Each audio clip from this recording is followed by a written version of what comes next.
Buenos días, es lunes, inicio de semana, con toda la actitud y con todo el positivismo de tener un día espectacular y una semana mucho mejor. El tema de Zona Saludable es manejo del paciente con labio de paladar hendido o labio leporino, como se le llamaba anteriormente. ¿Por qué? Bueno, de esto vamos a platicar hoy aquí con la doctora Elizabeth González Flores. Ella es fonoaudióloga. Sí, esto es Zona Saludable. Iniciamos.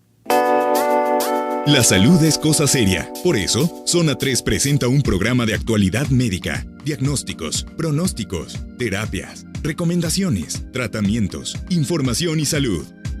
Zona Saludable, con Laura Mora.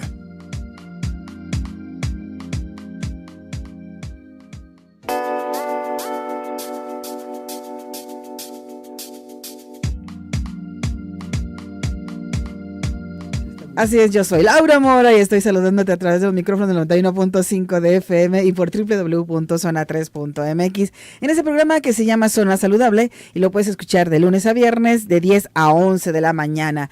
Y como te comenté al inicio, vamos a hablar del labio leporino y paladar hendino. Hendinos son aquellos hombres que nos tratan mal, ¿verdad, Elizabeth? Exactamente. Hendido.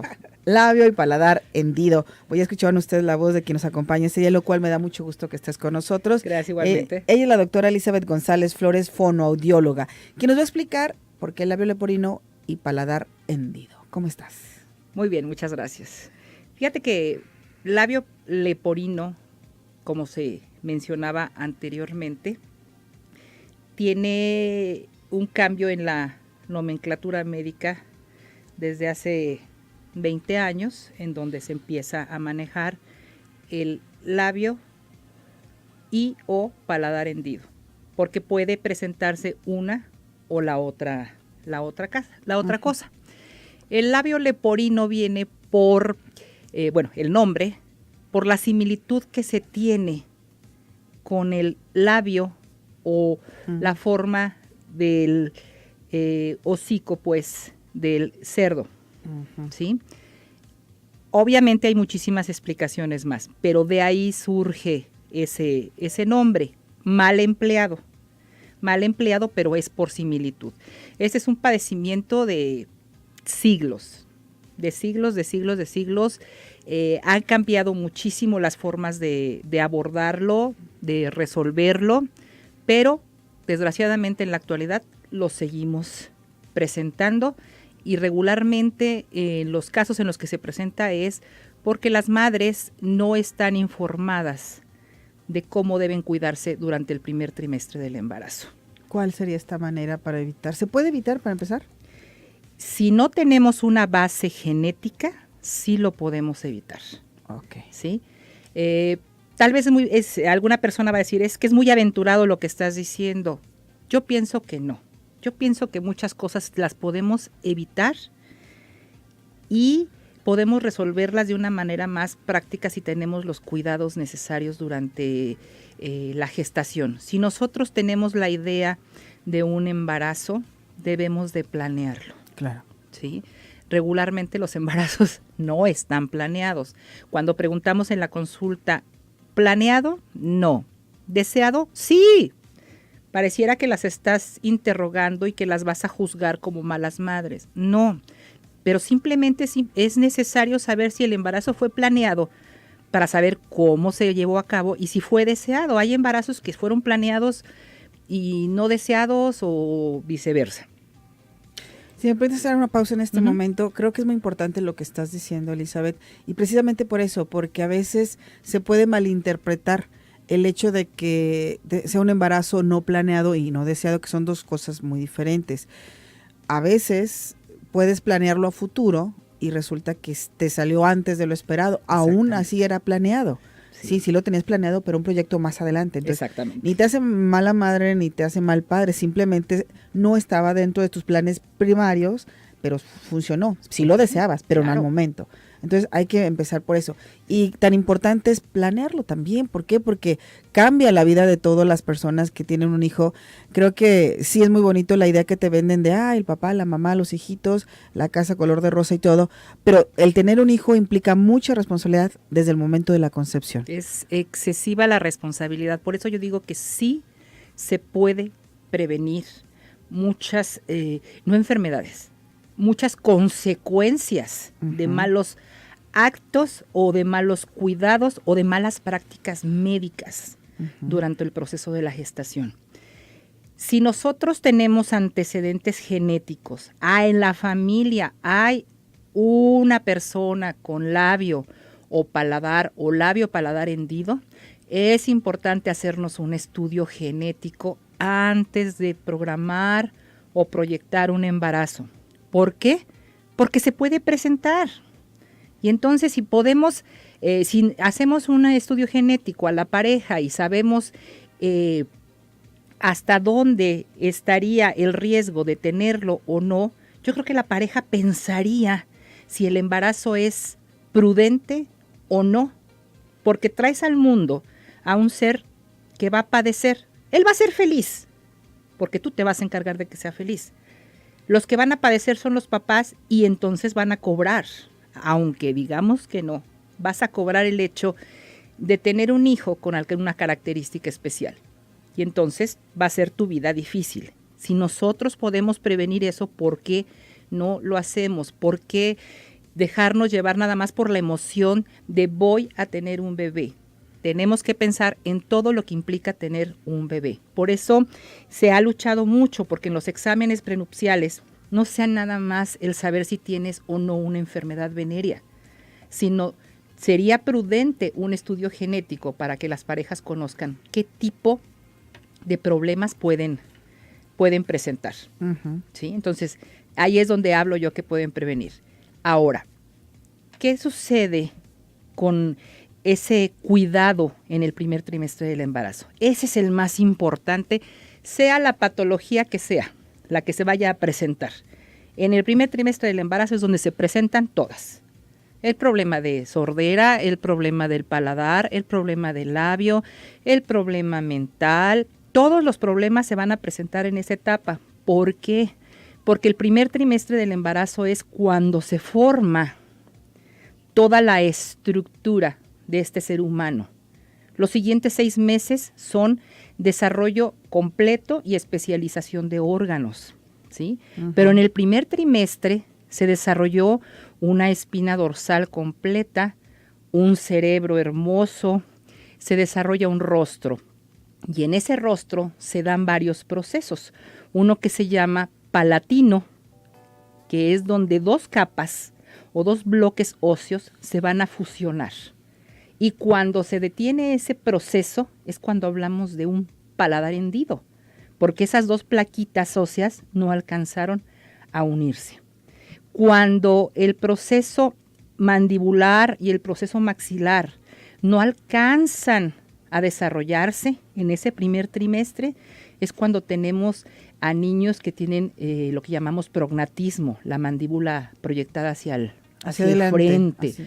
O los dientes proyectados hacia el frente, los dientes de Hutchinson. Y si el tejido entre el paladar y el labio no se alcanza a formar, entonces hablamos de un labio hendido. Y con eso vamos a la primera pausa comercial. Te invitamos a que te pongas en contacto con nosotros a través de nuestras líneas telefónicas 3122-4200, 3122-4266 y también a través de WhatsApp 3318-807641. A través de nuestro WhatsApp te pedimos por favor que sea solo mensaje de texto. 3318-807641 están a tu disposición porque para nosotros tu voz es lo que más nos importa. 91.5 de FM, Zona Saludable. Vamos a la pausa, regresamos.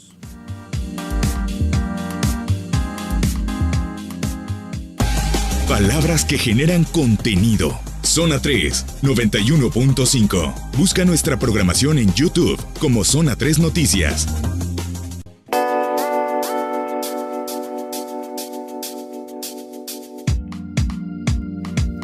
Con 19 minutos, te invitamos a que nos sigas también a través de nuestras redes sociales por Facebook, Zona 3 Noticias, y por Twitter, @Zona 3 Noticias. El 3 siempre va con número, también ahí puedes estarnos siguiendo con nuestro tema de este día, que es el manejo del paciente con labio y paladar hendido, con la doctora Elizabeth González Flores. Ella es fonoaudióloga y estábamos hablando pues de las maneras en las cuales se puede prevenir el paladar hendido. Fíjate que es importante que el auditorio sepa que el paladar o el labio paladar hendido no solo es producto del mal uso de los fármacos, porque es lo que siempre nos manejan, ¿sí? La toxicología.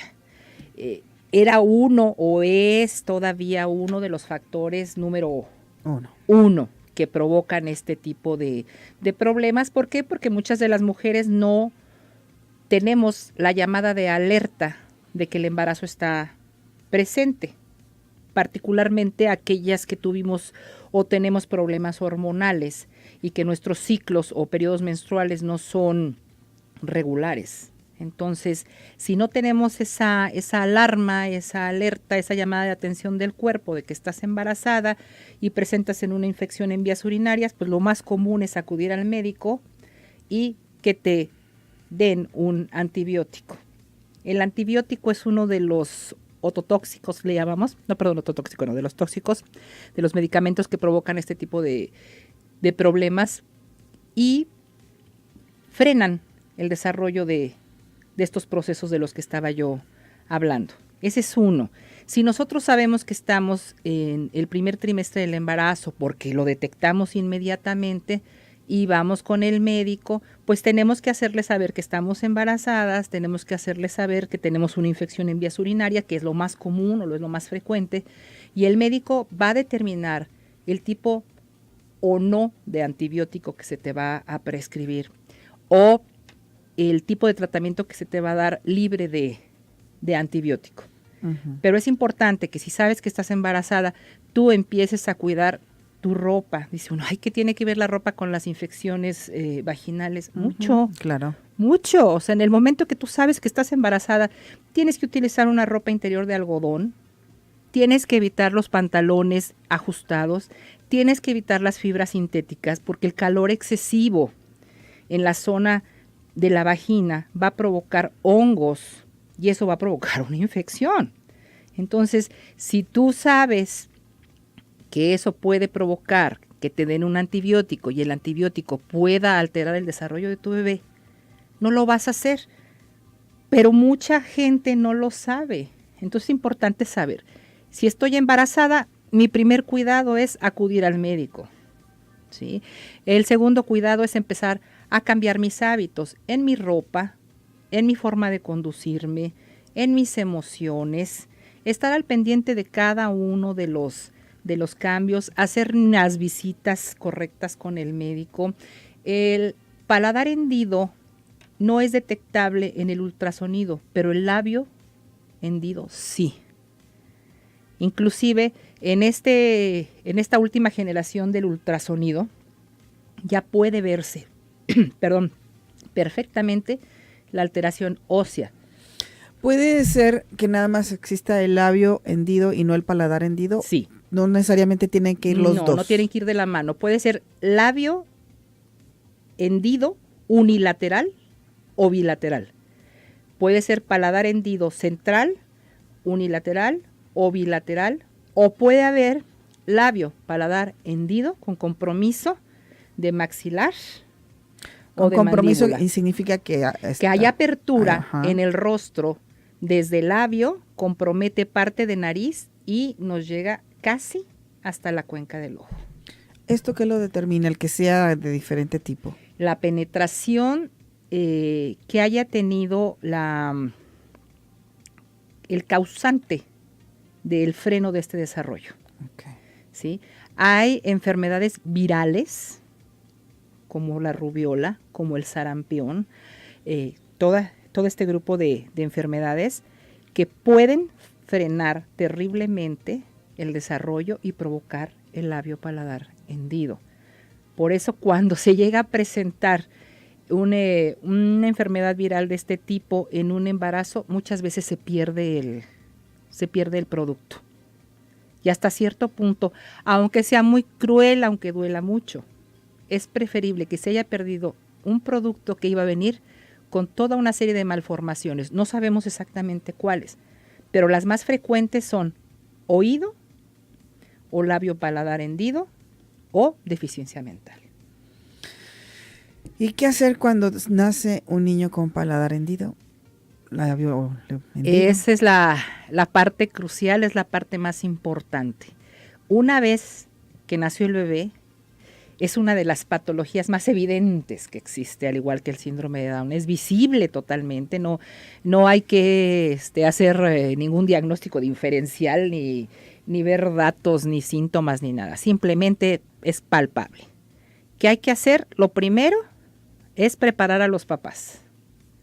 Se tiene que hablar con los papás de lo que significa el tener al bebé en esas condiciones y de todo lo que van a enfrentar. Pero principalmente lo que urge en ese momento es que el shock que presente la mamá pase lo más rápido posible. ¿Por qué? Porque nos vamos a enfrentar a una depresión posparto, nos vamos a presentar a una depresión por el problema que estamos observando en nuestro bebé, la frustración de no haber tenido un bebé, entre comillas, sano, porque el bebé está sano, y tenemos que empezar así de inmediato en ver cómo lo vamos a alimentar. ¿Por qué? Porque obviamente no va a ser el mismo proceso de alimentación que el de un bebé en términos cotidianos. Uh-huh. ¿Cuál es la variante en este caso? La variante en este caso es que hay que enseñar a la madre que el alimento que se le va a proporcionar al bebé tiene que dársele estando el niño totalmente vertical frente a ti. No es un bebé al que nosotros podamos recostar como lo hacemos habitualmente en tu regazo o en tu codo, que es donde lo acomodamos, o en tu mano, a darle un biberón con una fórmula o el pecho. Uh-huh. ¿Sí? Si nosotros brindamos el pecho o el biberón en esa posición horizontal, lo que vamos a provocar es que el alimento se regrese por la naricita del bebé o se salga hacia los lados. Entonces nuestro bebé no se va a poder alimentar. Es prácticamente ponerle el alimento ya en la garganta. No.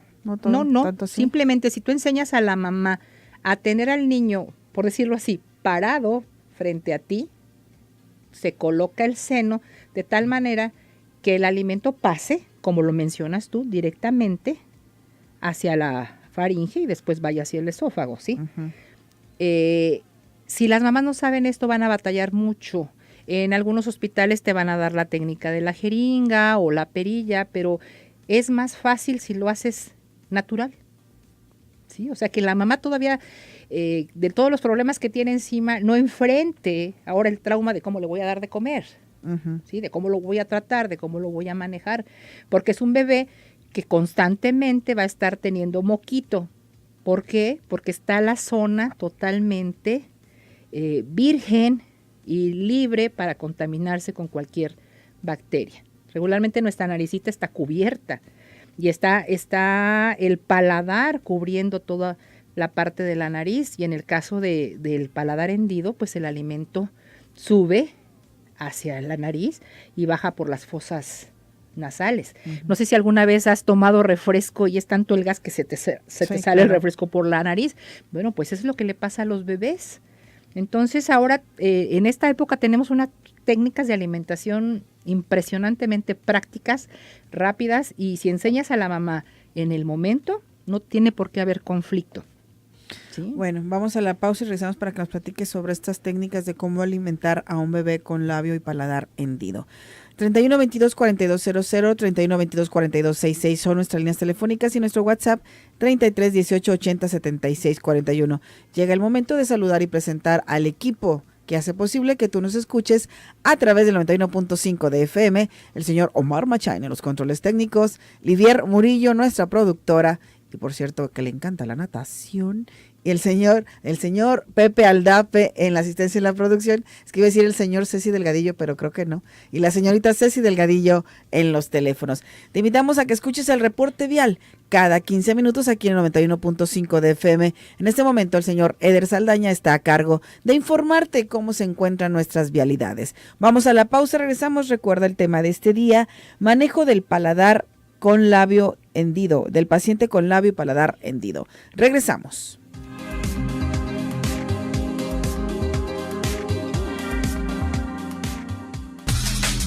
Voces e ideas. Zona 3, 91.5.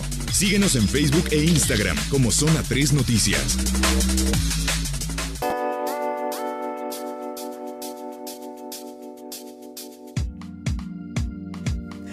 Bueno, son las 10 de la mañana con 35 minutos. Platicamos hoy con la doctora Elizabeth González Flores, fonoaudióloga, sobre el paciente con paladar y labio hendido.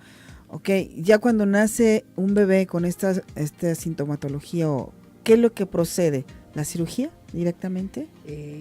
Las cirugías varían mucho dependiendo del lugar en el que te encuentres. Es decir, la institución, el país o el estado en el que te encuentres. Cada servicio de salud tiene parámetros diferentes.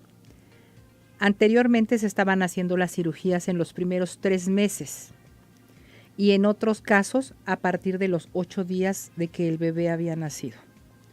Actualmente están esperando un poco más. ¿Para qué? Para dar las medidas preoperatorias y tener las condiciones de salud correctas para el bebé. Es decir, que tenga una buena técnica de alimentación, que tenga un buen estado de salud, que tenga capacidad inmunológica para no presentar mayores infecciones, aunque para mi gusto la cirugía debe hacerse en periodos cortos de edad en los que el niño no esté totalmente consciente. Esto es porque una cirugía tan delicada como la de un labio o de un paladar al que le han puesto un injerto que le llamamos colgajo para formar la estructura de la campanilla para cerrar toda la zona del paladar, toda la mucosa del paladar. Es una cirugía plástica reconstructiva impresionantemente fina, muy sofisticada, que puede echarse a perder ante un grito o ante el llanto de un niño, ¿sí? En México se opera a los niños regularmente a partir del 6º, octavo mes, pero también dependerá del momento en el que los papás acepten o de que se le dé la atención en el medio hospitalario al que pertenezcan. Pero lo más importante es que no pase de los primeros 8 meses de desarrollo y lo que se refiere a las cirugías estéticas se harán después de los 7 años que el niño o la niña ya tenga el desarrollo óseo completo y el desarrollo del rostro también completo. Es cuando deja de crecer la cabeza. ¿Cuál es el pronóstico para un niño que nace con paladar hendido y después de una cirugía? Es muy bueno, nada más que no es una cirugía, ¿sí? Aquí es importante tener presente que pueden ser 4, 5 o hasta 7 cirugías. Van por etapas. La cuestión ósea no puede cerrarse. No puede cerrarse así, nada más poniendo una placa. Lleva varios procesos. Regularmente lo que se hace es el cierre de la mucosa y después se colocan placas que le llamamos expansoras que se fijan en los dientes del niño y que no van a permitir que los líquidos o que el aire fluya hacia la nariz. Las nuevas técnicas que se están desarrollando llevan injertos óseos que en 2, 3 cirugías logran que esa pared de hueso que no se fusionó empiece a fusionarse, pero llevan 2 o 3 cirugías aproximadamente, pero el pronóstico es bueno. ¿Y si en un momento dado no se realiza una cirugía a esa edad, qué puede pasar? Hay gente a la que le hacen la cirugía a los 60 años. Increíble. Sus papás nunca los atendieron o no hubo los medios o la localidad no tenía la capacidad médica para hacerla. No sé, infinidad de factores. Pero en algunas localidades del país se opera gente adulta mayor, ¿sí? Ha habido muchos proyectos en el país, proyectos que llegaron de Estados Unidos y llegaron de otros países. Sí, uno de ellos es Operación Sonrisa, en conjunto con el Hospital de Especialidades La Raza en la Ciudad de México. Empezaron a realizar una serie de cirugías, primero en la Ciudad de México y después en toda la República. Después llegó otro grupo, hace 20 años aproximadamente, también es Llevemos Sonrisas, y de ahí se han desarrollado varios programas, pero ellos únicamente lo que hacen es la cirugía. Y para que un niño tenga un buen pronóstico no es nada más la cirugía. Yo hablaba del preoperatorio. El preoperatorio lleva el que el niño pueda alimentarse correctamente, con sus estructuras estén como estén. Que el niño tenga condiciones de audición, que el niño tenga condiciones en su nariz para respirar correctamente y que se le prepare para empezar a producir sonidos. Una vez que pasa la cirugía, vamos a empezar a perfeccionar todo aquello que hicimos en el preoperatorio.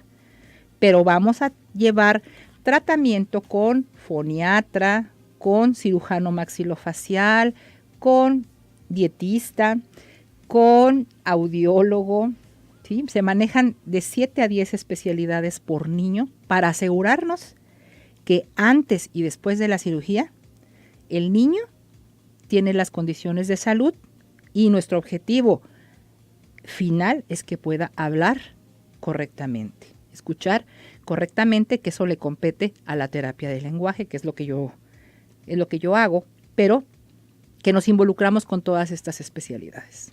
¿Se puede lograr que un niño pueda hablar correctamente? Sí, el porcentaje es muy alto. Que algunos fonemas no van a tener las cualidades es obvio. Si el aire se escapa por el paladar, si el aire se escapa por la nariz, vamos a tener una voz nasalizada, o lo que decimos los gangosos, ¿sí? Pero el niño va a poder hablar, el niño va a poder estudiar, el niño va a poder desarrollarse, el niño va a tener un pronóstico de vida totalmente normal. Con cuidados que siempre van a estar en función de sus oídos, en función de su nariz y que no haya infecciones en su boca. El odontólogo es algo que va a estar viendo constantemente. ¿Para qué? Para que estén observando el desarrollo de su dentadura, para que vean que no haya infecciones, que no haya pérdida de estructuras, en el caso de dientes o de las muelas. Son niños muy cuidados. Pero el pronóstico de tanto de vida como desarrollo es muy bueno, muy bueno. Bueno, pues muy interesante tus teléfonos, Elizabeth, donde te puedan contactar, no solamente para este padecimiento, claro, sino para otras cosas. 33 11 46 28 45 17 32 74 17. Otra vez, por favor. 33 11 46 28 45 y 17 32 74 17. ¿Qué atención das? ¿A qué tipo de...? Yo atiendo todo lo que tenga que ver con comunicación humana, sea problemas de paladar hendido, sea síndrome de Down, deficiencia mental, autismo, dislalias, dislexia, problemas de voz, problemas de audición y psicoterapia familiar. Bueno, con eso vamos a la pausa comercial. 31 22 42 00, 31 22 42 66, nuestras líneas telefónicas y el WhatsApp 33 18 80 76 41. Regresamos.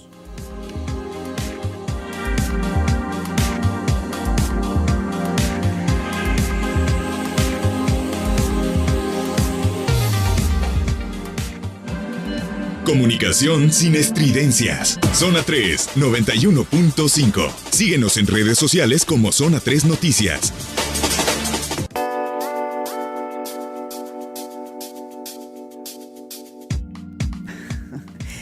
con 49 minutos. Qué bonitas son las sonrisas. Realmente, cuando una persona te proyecta una sonrisa, te revitaliza. Eso es definitivo. Y qué bonito que podamos modificar sonrisas a través de estas cirugías, claro, y de una asociación de donde tú vienes también, ¿no? Sí, en este momento estoy representando a la Asociación Civil CJ, que es Sonidos y Palabras. Uh-huh. Es la única asociación que atiende labio paladar hendido en Jalisco y que está dentro del directorio de asociaciones civiles del Estado. ya está reconocida.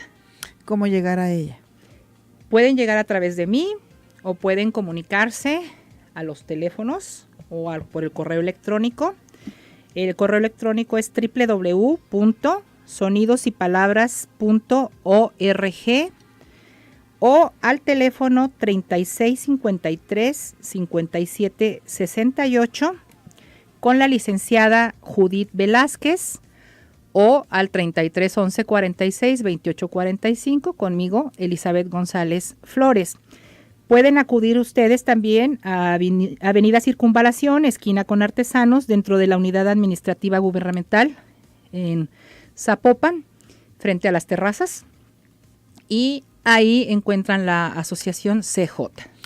Porque no nada más es la cirugía, como nos platicaba, sino que es una serie de atención que debe recibir el niño después de la cirugía. Exactamente. Fíjate que la gente de escasos recursos y o gente que ha buscado en instituciones de salud la respuesta a la cirugía, a la terapia, a la atención psicológica, a la atención nutricional de su niño y que no la ha encontrado, acude con nosotros. ¿Sí? ¿Por qué? Porque la asociación cuenta con todo esto. La licenciada Judith ha hecho todos los trámites necesarios para que los acuerdos que se han tomado con el Hospital Civil permitan el que se opere a los niños en forma gratuita en el Hospital Civil y se hagan las valoraciones audiológicas de maxilofacial, el foniatra, la terapia de lenguaje, la terapia de audición, la terapia psicológica y la nutrición, que son los más importantes. La cirugía es solamente el primer paso. La cirugía es el primer paso. Pero hay que tocar todos los otros puntos para que el niño tenga un desarrollo normal, por decirlo de alguna manera. Que aprenda que puede hablar, que aprenda que puede respirar en forma cotidiana, rutinaria, por decirle así, que puede comunicarse con cualquier gente, que no por tener una cicatriz se hace diferente. Además, que como les comentaba, también se tiene cirugía plástica de la mejor calidad del país. Todos los médicos que en esta institución laboran son gente de alto prestigio que presta una labor de tipo altruista. No se cobra un centavo por nada de lo que hacemos. En tu caso comentabas que como fonoaudióloga tú te encargas de ayudarlos a hablar. Exactamente. ¿Qué no podríamos pensar, bueno, es algo normal, natural que el niño vaya hablando? Sería natural si el niño tuviera todas sus estructuras conformadas en forma regular o anatómicamente regular, ¿sí? Pero en estos casos, la mayoría de los sonidos adquieren sus cualidades con el choque del aire, con la salida del aire, y nosotros los vamos graduando y les vamos dando tintes especiales, es decir, una L la lograremos cuando nuestra lengua haya tocado los dientes en la parte superior y hagamos L. En el caso del niño con paladar o labio hendido, si no tenemos dientes o si el paladar está abierto, el niño hará y entonces no se tendrá el sonido exacto y tendremos que escuchar el contexto de lo que el niño quiere expresar para saber si produjo un fonema L o N o R. Y entonces la terapia del lenguaje lo que va a hacer en primera instancia es que el niño conozca cuáles son sus cavidades, ¿sí? Que tiene lengua, que tiene dientes, que tiene alvéolos dentales, que tiene campanilla y que puede producir sonidos a través de sus cuerdas vocales. Cada sonido se va a ir diferenciando dependiendo de cómo pongamos los órganos a funcionar. Y entonces ayudaremos al niño a través de juegos, a través de ejercicios, a usar la boca para hablar y la nariz para respirar, porque regularmente lo hacen al revés. Y por eso es que la voz, pido una disculpa antes de hacer el comentario, pero la voz de los niños se escucha así. Hola, ¿cómo estás? ¿Por qué? Porque el aire sale por la nariz. ¿Sí? Entonces se modifica totalmente la forma de producir los sonidos o de producir las palabras y muchas veces no se les no se les entiende. Si el desarrollo del lenguaje se ve frenado por este tipo de cirugías o de procesos, pues compete a terapia del lenguaje dar el proceso de recuperación lo más rápido posible para que el niño pueda incorporarse a una actividad escolarizada lo más pronto posible. ¿Cuál es el tiempo prudente después de una cirugía para que el niño inicie con una terapia del lenguaje? El ideal es al año de edad. Año de una edad. vez que se le haya operado. Pero como les decía, aunque estemos en estos años 2017, seguimos teniendo cirugías muy atrasadas. Entonces, si el niño llega, aunque no tenga cirugía, lo podemos atender, lo podemos ayudar. No hay imposibles. Ayudamos a los niños a sustituir. Si ellos sustituyen, se entiende lo que hablan. Si llegó la cirugía, lo atendemos postquirúrgico, ¿sí? Y si se necesitan varias cirugías, pues lo seguimos atendiendo hasta que el niño pueda ser comprendido. Pero el ideal es al año de vida, cuando el niño empieza a desarrollar vocabulario. Es decir, si un niño fue operado, pero nunca tuvo una terapia para aprender a hablar y llega, no sé, a los 6, 7 años de edad, ¿se puede hacer algo con él todavía? Siempre se puede hacer algo, sea niño, sea adolescente o sea adulto. Siempre se puede hacer algo. Sobre todo si ya es más grande, si tiene 6, 7 años, bueno, ya está consciente de lo que es su cuerpo. Uh-huh. Nos va a costar mucho trabajo porque él ya tiene hábitos, ¿sí? Así es. Y quitar hábitos es muy difícil, pero podemos hacerle consciente el hecho de cómo manejar una lengua, de cómo manejar el paladar, de cómo manejar sus cuerdas vocales y de cómo manejar su nariz. Si nosotros logramos esa conciencia, podemos sacarlo adelante. No importa que tenga 5, 6 o 60 años. Siempre habrá posibilidades. ¿Se requiere alguna alimentación especial? No. Bueno, al principio se dará la técnica a las mamás para que los niños aprendan a tomar la leche y más adelante a comer las papillas y que no se les regrese por la nariz. Pero no tiene por qué haber una alimentación especial. Habíamos quedado que ibas a manejar algunas técnicas, que nos ibas a platicar algunas técnicas para alimentar a un niño con paladar hendido. Existen varios aditamentos que se utilizan y ya los tenemos todos en México. Todos los tenemos en México. Tenemos chupones terapéuticos. El chupón tiene la forma del pezón, uh-huh. ¿Sí? Una forma curveada y tiene una bolita. Entonces ahí colocamos la leche, se lo colocamos al niño de manera que el chupón se introduce en la boquita y tapa el hueco del paladar hendido, uh-huh. ¿Sí?